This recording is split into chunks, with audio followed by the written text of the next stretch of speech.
ప్రమాదాల వల్ల స్లీపర్ బస్సులోని వారే ఎక్కువగా చనిపోతున్నారని రవాణా శాఖ కమిషనర్ మనీష్ కుమార్ సిన్హా అన్నారు. స్లీపర్ బస్సులు తీసేయాల్సిన అవసరం ఉందని తెలిపారు. బస్సుల రిజిస్ట్రేషన్ విషయంలో ఈశాన్య రాష్ట్రాల కంటే దక్షిణాది రాష్ట్రాల నిబంధనలు కఠినంగా ఉంటాయంటున్నారు. Bus is actually originally 2017 bus అండి. ఇంతకుముందు 41 సీటర్ ఉండేది, అది మోడిఫై చేసి 34 సీటర్ అండ్ 18 బర్త్ పెట్టారు. పేపర్ పరంగా అన్ని కరెక్ట్ గా ఉంది, ఫిట్నెస్ సర్టిఫికేట్ కానీ అవి అన్ని కరెక్ట్ గానే ఉన్నాయి. ఫర్దర్ గా ఇన్వెస్టిగేషన్ చేస్తే మనకు తెలుస్తుంది. 50 మంది ఉన్నారు, ఒక చిన్న ఎగ్జిట్ గేట్ ఉంది, ఒక గేట్ బ్లాక్ అయిపోయింది అనుకోండి, ఫైర్ వచ్చింది అనుకోండి, ఎలా బయటికి వస్తారు? రాలేరు.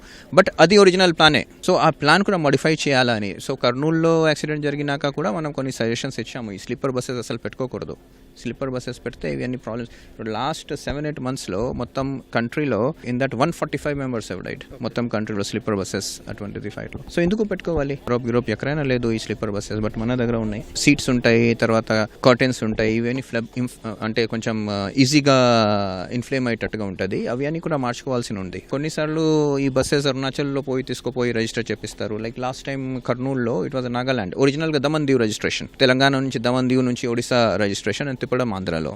అంటే Andhra was just coming in between, but anyway, so that is the difficulty. Kurnool జరిగినాక around 200 buses we stopped, verified, stopped. వాళ్ళకి రకరకాల ఫిట్నెస్ తీసుకోండి, ఇది తీసుకోండి, అవన్నీ చెప్పడం జరిగింది. కొంతమంది చివర్లో we do not have power to actually control them. It has to be done by concerned registering authority. సంవత్సరానికి మనకు పర్మిట్ ఫీ అరౌండ్ 6 lakhs వస్తుంది, వాళ్ళు మేబీ 1 lakh వస్తారు. బట్ అది ఐ డోంట్ నో. అంటే my understanding is 1 is permit fee, second అక్కడ robust system ఉండవు. అది యాక్చువల్గా నేను చెప్పకూడదు. ఇప్పుడు ఆంధ్రాలో ఇటువంటిది బస్సెస్ నమోదు చేయాలంటే మన వాళ్ళు కొంచెం సదర్న్ స్టేట్స్ కొంచెం సిస్టమేటిక్ గా ఉంటారు. That is my personal observation. Last time కూడా చూశాను, ఈ ఏదైనా బస్సెస్ వేరే చోట్ల రిజిస్టర్ అవుతుందో మన దగ్గర పెడితే మన వాళ్ళు రిజిస్టర్ చేయరు.